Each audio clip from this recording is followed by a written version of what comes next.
அனைவருக்கும் வணக்கம். லட்சுமி மேகர்ஸ் திரு முரளி சார் கூட ஏறத்தாழ ஒரு 25 வருஷம் நட்பில் இருந்தேன்.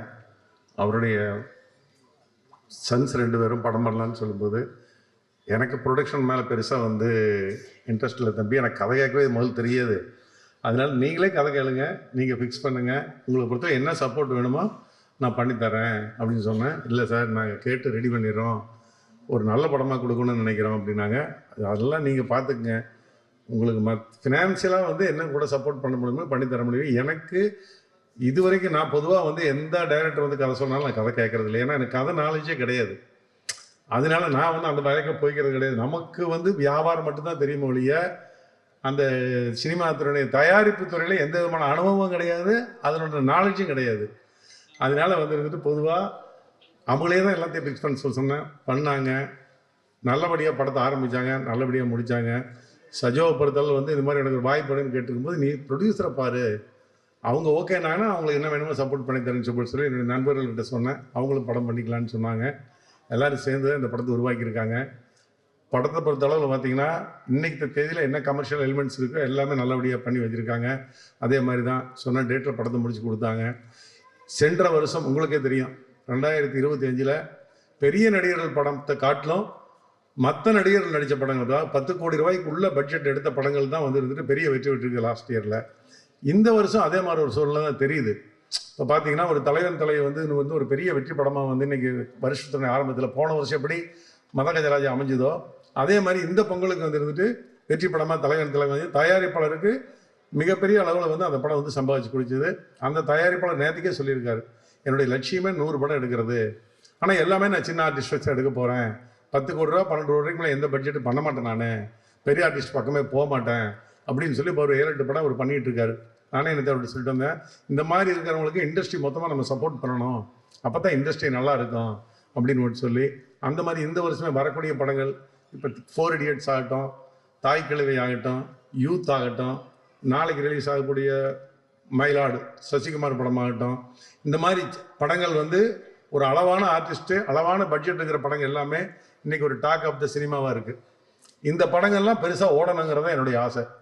நான் இந்த ஒரு இப்போ நாசர் சார் எடுக்க பேசும்போது சொல்லிட்டு இருந்தோம், நம்ம எல்லாரும் சினிமாவில் தான் எல்லோரும் நம்ம சாப்பிட்ருக்கோம். 40 வருஷம் 50 வருஷமாக நம்மளுக்கு இது சினிமாவில் இருக்கிறவங்களுக்கு வேறு தொழிலே தெரியாது, கற்றுக்கவே மாட்டாங்க. ஏன்னா அது ஒரு பேஷன், எல்லா விதத்துலையும் ஒரு புகழ் கிடைக்குது, ஒரு மரியாதை கிடைக்குது, எல்லாம் அப்போது நம்ம பணம் சம்பாதிக்க முடியுது. அப்படி இருக்கும்போது நான் இந்த சினிமாவுக்கு நம்ம எல்லாரும் சேர்ந்து சப்போர்ட் பண்ணணும் அப்படிங்கிற இதில் இல்லை. இந்த வருஷம் இப்போ டைரக்டர்ஸ் யூனியன்ஸோட முடிஞ்சு எல்லாரும் நம்ம டைரக்டர், நடிகர்கள், தயாரிப்பாளர்கள், திரையரங்கு உரிமையாளர்கள், டிஸ்ட்ரிபியூட்டர்கள் எல்லாம் நம்ம உட்கார்ந்து இண்டஸ்ட்ரி பொறுத்தவரை நல்லபடியாக போயிட்டு இருக்கட்டும். பெரிய நடிகர்கள் மத்தியே நம்பி நம்ம இப்போ பார்த்தீங்கன்னா திரையரங்குகளுக்கு மக்கள் வர்றது அந்த பெரிய 10 நடிகர்கள் நடிக்க முடியாது மட்டும் வந்தால் போதும் நம்ம அப்படிங்கிற மாதிரி ஒரு மென்டாலிட்டி ஜனங்க மத்தியில் வந்துச்சு. அதுக்கு மிகப்பெரிய காரணம் ஓடிடி தளத்தில் நம்ம 4 வாரத்தில் படம் வருதுன்னு சொல்லி முதல் நாளே விளம்பரம் பண்ணும்போது என்ன ஆகுதுன்னு போட்டுவிட்டுனா சரி நம்ம ஓடிடி வீட்டிலே உட்காந்து பார்த்துக்கலாம் பணம் இல்லாமல் சொல்லிட்டு ஒரு மென்டாலிட்டிக்கு வந்தாங்க. அதுக்காக தான் ஒரு 8 வாரம் ஹிந்தியில் இருக்கிற மாதிரி ஒரு 8 வாரம் தள்ளி அந்த படங்களை பண்ணுங்க. நேற்று கூட சரத்குமார் சார் பேசியிருக்காரு, 8 வாரம் தள்ளி வந்துன்னு பண்ணால் இண்டஸ்ட்ரி நல்லா இருக்கும் அப்படின்னு சொல்லி. அது இந்த வருஷம் 2026 நடிகர்கள், தயாரிப்பாளர்கள், திரையரங்கு உரிமையாளர்கள், விநியோகத்தில் எல்லாரும் சேர்ந்து அந்த மாதிரி ஒரு முடிவெடுத்து நல்ல கண்டென்ட் இருந்தால் நாங்கள் படத்துக்கு வருவோம் அப்படிங்கிற ஆடியன்ஸ் மென்டாலிட்டி வந்துட்டாங்க. அவங்கள திருப்திப்படுத்துகிற மாதிரி படங்கள் நம்ம இந்த வருஷம் கொண்டு வரணும். இந்த மாதிரி படங்கள் சின்ன படங்கள் சின்ன படங்கள்னால் அந்த 10 கோடி ரூபா 5 கோடி ரூபாய்க்கு உள்ளே எடுக்கிற படங்கள் மிகப்பெரிய வெற்றி படமாக அமைகிறதுக்கு இண்டஸ்ட்ரி சார்ந்த நம்ம எல்லாரும் சேர்ந்து சப்போர்ட் பண்ணி சின்ன படங்களை வெற்றி வர வைக்கணும்னு சொல்லி உங்கள் அனைவரும் கேட்டுக்கொண்டு இப்படத்திற்கு ஒத்துழைப்பு கொடுத்த அனைவருக்கும் எனது மனமார்ந்த நன்றியை தெரிவித்துக் கொள்கிறேன். நன்றி, வணக்கம். அனைவருக்கும் இனிய காலை வணக்கம். எங்கள் நெஞ்சில் என்றென்றும் இருந்திருக்கும் வணக்கத்திற்குரிய கே முரளிதரன் அவர்களுடைய நினைவை போற்றி இந்த பேச்சை துவங்குகிறேன். ஏன்னா முரளி சார் இல்லாமல் இங்கே எதுவுமே இல்லை. எங்களுடைய பல பேருக்கு சினிமாவில் காட்ஃபாதர் மாதிரி இருந்தவர் முரளி சார். அவர் எங்கள் மேலே வச்சிருந்த அன்புக்கு இணையான ஒரு அன்பு இல்லவே இல்லை. அப்படி அற்புதமான மனிதர். அவர் இல்லாமல் அவருடைய பிள்ளைகள் இந்த விஷயத்தை செஞ்சு வந்திருக்கிறது எங்களுக்கு ரொம்ப சந்தோஷம். ஏன்னா இது எங்களுடைய குடும்ப படமாற கோகுலம் ஸ்ரீவத்சனம் மீண்டும் லட்சுமி மேக்கர்ஸ் மூலமாக தயாரிப்பாளர்களை முரளி சாரோட பேரை காப்பாற்றணும். அவரை விட நல்லா செய்கிறாங்கன்ற பேர் அவங்க எடுக்கணும், இது என்னோட ஆசை. இதுக்கு முக்கிய காரணமாக இருந்த திருப்பூர் சுப்பிரமணியன் சாருக்கு நிச்சயமாக எங்கள் எல்லார் சார்பாக மிகப்பெரிய நன்றி. ஏன்னா சார், நீங்கள் இல்லாமல் நிச்சயமாக வந்து இப்படி ஒரு இனிஷியேட்டிவ் எடுத்து பண்ணியிருக்க முடியாது. நீங்கள் எவ்வளோ கான்ட்ரிபியூட் பண்ணீங்கன்னு எனக்கு எல்லாமே தெரியும். ஏன்னா ஒவ்வொரு நாளும் கோகுலை மிகச்சிறப்பாக வழிகாட்டி அவனுக்கு எப்படி செய்யணும், என்ன செய்யணுன்றதை உங்களை வந்து ஒரு தந்தை ஸ்தானத்தில் உங்களை வச்சு அவன் வழி நடந்திருக்கான். அதனால் கண்டிப்பாக வந்து எங்கள் எல்லா சார்பிலும் மீண்டும் ஒரு நன்றி. அதே மாதிரி வந்து சஞ்சய் வாத்வா சார், அவரும் கோகுலை ரொம்ப கரெக்டாக சேனலைஸ் பண்ணி அவனுக்கு எல்லா விதமான சப்போர்ட்டும் பண்ணி கைட் பண்ணி அட்வைஸ் பண்ணி கரெக்டாக கொண்டு வந்துட்டுருக்கார். ஸோ முரளி சார் வந்து எவ்வளவோ நல்ல காரியங்கள் தான தர்மங்கள் நிறைய செஞ்சுருக்கார். அந்த புண்ணியங்கள்லாம் தான் கொண்டாந்து உங்கள் 2 பேரும் இங்கே சேர்த்து உங்களை குறிப்பாக உங்களை கொண்டாந்து இங்கே நிற்க வச்சு அவருடைய அந்த ஆத்மா உங்களை செஞ்சு வச்சுருக்கு. அதற்காக எங்களுடைய நன்றி. கோகுல் மிகச்சிறந்த உழைப்பாளி. எப்படி வந்து முரளி சார் வந்து ஒரு மென்மையான மனிதரோ அதே மாதிரி மென்மையான ஒரு பையன் வந்து கோகுல். அவனுடைய அயராத உழைப்பு, அந்த ஒரு விடாமுயற்சிக்கு இந்த படம் நல்ல படம் கொடுத்துருக்கு. ஒரு நல்ல டீம் செட் பண்ணியிருக்கீங்க. சாங் ட்ரெய்லர்ஸ்லாம் ரொம்ப நல்லது. ட்ரெய்லர் ரொம்ப நல்லா இருக்குது, வெரி இன்ட்ரெஸ்டிங்காக இருக்குது. நிச்சயமாக இப்படி ஒரு காமெடியாக ரிலீஃபான படங்களை தான் மக்கள் பெருசாக எதிர்பார்க்குறாங்க. நிச்சயமாக அந்த படம் நல்லா வரும். புகழுக்கு வந்து நல்ல ஒரு சோஷியல் மீடியா ரீச் இருக்குது. அது கண்டிப்பாக இன்னும் வந்து இந்த படம் வந்து ஒரு ஒரு ஒரு நல்ல ஒரு என்ட்ரி, ஒன்று நல்ல ஒரு ஒரு அருமையான ஒரு கம்பேக்கை கொடுக்கும் புகழுக்கு இந்த படம் நான் நம்புகிறேன். அதே மாதிரி ரவி மரியா நம்மகிட்ட இருக்கிற ஒரு ஒண்டர்ஃபுல் வெர்சடைல் ஆக்டர். அவர் வில்லனா, காமெடினா, கேரக்டர் ஆர்டிஸ்ட் எதுவுமே தெரியாத மாதிரி எது வேணாலும் செய்யக்கூடிய ஒரு ஆக்டர். அவருக்கு ஒரு பெரிய தீனி கிடச்சிருக்கு இந்த படத்துலேயும் நமக்கு தெரியுது. அது கண்டிப்பாக வந்து ரவி மரியாவுக்கும் நம்ம ரசிகர்களுக்கும் ஒரு பெரிய ஒரு விருந்தாக அமையும் நான் நம்புகிறேன். மியூசிக் டைரக்டர் புதுசாக இருந்தாலும் ரொம்ப நல்லா இருந்தது எல்லாமே. யூகே செந்தில்குமார் கேட்கவே வேணாம், என்னுடைய ஃபேவரட் கேமராமேன் யூகே. இப்படி எல்லாருமே இந்த டீமில் வந்து அற்புதமாக பண்ணியிருக்காங்க. இந்த படம் வந்து பெரிய வெற்றி, அந்த புதிய கதாநாயகியிலிருந்து எல்லாருமே வந்து ரொம்ப அழகாக பண்ணியிருக்காங்க. இந்த படம் பெரிய வெற்றி அடைஞ்சு இந்த லட்சுமி மேக்கர்ஸ்க்கும் இவ்வளவும் செய்து கொடுத்த சுப்பிரமணியன் சாருக்கும் ஒரு பெருமையை சேர்க்கணும். இந்த படம் மாபெரும் வெற்றி அடையும் என்று வாழ்த்துக்கிறேன். அனைவருக்கும் வணக்கம். முதலில் இயக்குனர் அவர்களுக்கு வாழ்த்துக்கள். அவருக்கு இந்த மேடையில் வந்து எல்லாரும் பேச வேண்டியது அவரே பேசிட்டார் நினைக்கிறேன். ஸோ அவருக்கு முதல் மேடைனால அவர் வந்து அவருடைய உணர்ச்சிகளை நாம் புரிஞ்சிக்க முடிஞ்சது. அவருக்கு வாழ்த்துக்கள். லக்ஷ்மி மூவி மேக்கர்ஸ் அப்படின்னு சொல்லும்போது இதோட என்னோடய வீடு சொல்லலாம்.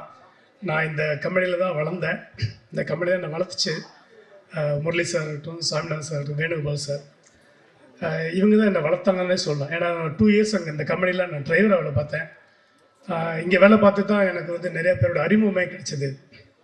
அதுக்கப்புறம் தான் இதே கம்பெனியில் தோஸ்துன்னு ஒரு சார் எஸ்.ஏ. சந்திர சார்கிட்ட அசிஸ்டண்ட்டாக ஒர்க் பண்ணுறதுக்கு இதே கம்பெனியில் அசிஸ்டன்ட் டைரக்டராகவும் ஆனேன்.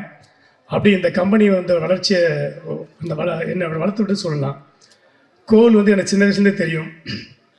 நான் என்னுடைய கதைகள் எல்லா கதையும் கோலுக்கு சொல்லுவேன்.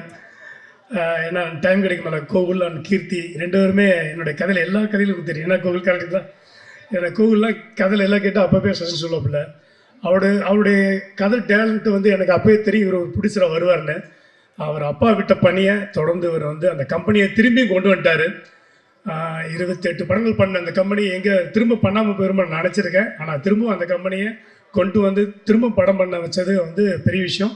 அது வந்து கோகுலுக்கு என்னோடய வாழ்த்துக்கள். கோகுல் தொடர்ந்து நிறைய படங்கள் பண்ணணும். நீங்கள் அவர் supporter Rajesh sir and H Murali sir, இவங்க எல்லாமே இந்த பெரிய பில்லர்ஸ் சொல்லணும் அந்த கம்பெனிக்கு. அதேமாதிரி அஸ்வின் பாஸ்கர் பாஸ்கரில் நடிக்கும்போது சரி, நாங்களும் மொட்டை மாடில் வச்சு ட்ரைனிங் கொடுத்தோம். அதில் சூப்பராக நடிச்சிருப்பார். அதுக்கப்புறம் கும்கி எல்லா படங்களும் நடித்து இன்றைக்கி அவரும் பெரிய ஆளாக வந்துட்டுருக்காரு. அதேமாரி அசோக் சாமிநாதன் சன் செகண்ட் 2வது பையன். ஸோ இவங்க எல்லாம் ஏதோ ஒரு விஷயம் பண்ணாலும் மொத்தமாக டிஸ்கஸ் பண்ணுவாங்க. முரளி சார் வந்து ஒரு விஷயத்தை கன்வின்ஸ் பண்ணவே முடியாது. ஒரு கதை சொல்கிறதா இருந்தாலும் அவ்வளோ டிஸ்கஸ் பண்ணுவார். ஒரு திரு சுப்பிரமணியன் சார் சொன்ன மாதிரி அவர் நிறைய பேரை வளர்த்து விட்டுருக்காங்க இந்த கம்பெனியில். நான் ஒர்க் பண்ணும்போது சுந்தரேசி சார் வந்து நிறைய கண்டினியூ படம் பண்ணுவார். அண்ட் கார்த்திக் சார் இருக்கட்டும், நிறைய பெரிய பெரிய டேரக்டர்ஸும் ஹீரோக்களை வளர்த்துட்ட கம்பெனி சொல்லலாம் அந்த கம்பெனி. அதேமாதிரி தயாரிப்பாளர் சங்க தலைவராக இருந்திருக்காரு முரளி சார். ஸோ அப்பேற்பட்ட இந்த லக்ஷ்மி மூவி மேக்கர்ஸ் தொடர்ந்து படங்கள் பண்ணணும். அண்ட் புகழ் என்னோடய படம் டிஎஸ்பியில் நடித்தாப்புல சரியான ஆர்டிஸ்ட்டுங்க. செம்ம டைமிங் காமெடி பண்ணக்கூடிய புகழ், செம்ம டைம் பண்ணாப்புல. ரொம்ப பிடிக்கும் புகழோடைய இது. இன்றைக்கி கூட அந்த முடியை பின்னிட்டு வந்திருக்காப்புல. எவ்வளோ நேரம் கஷ்டப்பட்டு பண்ணாப்புல தெரியல. புகழுக்கு வந்து ரவி மாரியா அந்த படத்தில் ஒர்க் பண்ண டெக்னீஷியன்ஸ் அண்ட் கேமராமேன் எல்லாரும் இந்த படம் இந்த ட்ரெய்லர் பார்க்கும்போது தெரியுது ஒரு நல்ல காமெடி. ஏன்னா 4 Idiots டைட்டிலே கொண்டு வந்துட்டாங்க. ஒரு காமெடி த்ரில்லர் சொல்லலாம். இன்றைக்கி வந்து ஒரு காமெடியான விஷயத்தை வந்து மக்கள் வந்து ரொம்ப விரும்புகிறாங்க. காமெடி தான் மக்கள் விரும்புகிறாங்கன்றதை நம்ம தெரிஞ்சுக்க முடியும். என்னென்னா, நான் ஒரு காமெடி டைரக்டர். நான் சில நேரம் சீரியஸாக நான் பண்ணும்போது, எதுக்கு உனக்கு தேவையில்லாத வேலை, காமெடி படம் எடு அப்படின்னு மக்கள் உரிமையாக நம்மகிட்ட சொல்கிறாங்க. ஸோ நானுமே முடிவு பண்ணிட்டேன், நீ காமெடி எடுத்தால் 98% காமெடி படம் தான் எடுக்கணும்னு. ஸோ அது மாதிரி இந்த படமும் ஒரு காமெடியாக மிகப்பெரிய சக்ஸஸ் ஆகணும். திரும்பவும் இந்த கம்பெனி துளிர் விட்டு இந்த கம்பெனி திரும்பவும் முளைச்சி நிறைய படங்கள், 100 படங்கள் வரைக்கும் இந்த படங்கள் பண்ணுறதுக்கு இந்த 4 Idiots மூலமாக இந்த படத்தில் ஒர்க் பண்ண டெக்னீஷியனுக்கும், நடிகர்களுக்கும், தயாரிப்பாளர் அனைவருக்கும் என்னுடைய வாழ்த்துக்கள்.